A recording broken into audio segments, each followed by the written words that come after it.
ગારખડી ગુરુગ્રામ પંચાયતમાં ઘાણીઆંબા ગામમાં બાળકો સુવિધા વગર ભણવા મજબૂર બન્યા.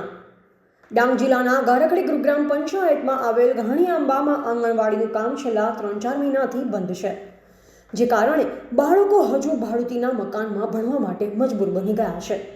ડાંગ જિલ્લાનું ICDS ખાતુંએ મૌન ધારણ કરી લીધું હોય તેમ લાગી રહ્યું છે, કારણ કે આંગણવાડીનું કામ છેલ્લા 3-4 મહિનાથી બંધ છે, છતાં કોઈ ધ્યાન આપતું નથી.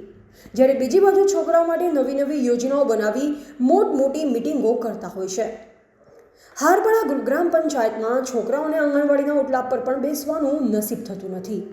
જો આ જ હાલત રહી તો આવનાર સમયમાં આ અર્ધનિર્મિત બનેલી આંગણવાડી ખંડેરના હાલતમાં બદલી જશે કે પછી સરકાર પાસે આંગણવાડી બનાવવા માટે પૈસા ઘટી ગયા તેવું ગ્રામ લોકોના પ્રશ્નો ઊભા થયા છે.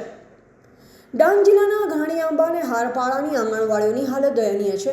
ઘાણીઆંબામાં આંગણવાડીનું કામ છેલ્લા 3-4 મહિનાથી બંધ પડ્યું છે, જે કારણે નાના બાળકોને ભાડના મકાનમાં બેસી ભણવાની ફરજ પડી રહી છે.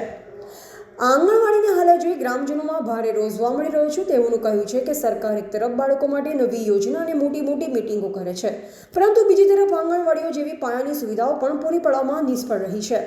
જો આ જ હાલત રહી તો આંગણવાડી ખંડેર બની જશે. ગ્રામજનો પણ પૂછી રહ્યા છે કે શું સરકાર પાસે આંગણવાડી બનાવવા માટે પૈસા ખૂટી ગયા છે? આ બાબતે ડાંગ જિલ્લાના ICDS ખાતાએ મૌન ધારણ કરી લીધું છે, જે કારણે ગ્રામજનોની માંગ છે કે સરકાર તાત્કાલિક આ બાબતે ધ્યાન આપે અને આંગણવાડીનું કામ પૂર્ણ કરાવે.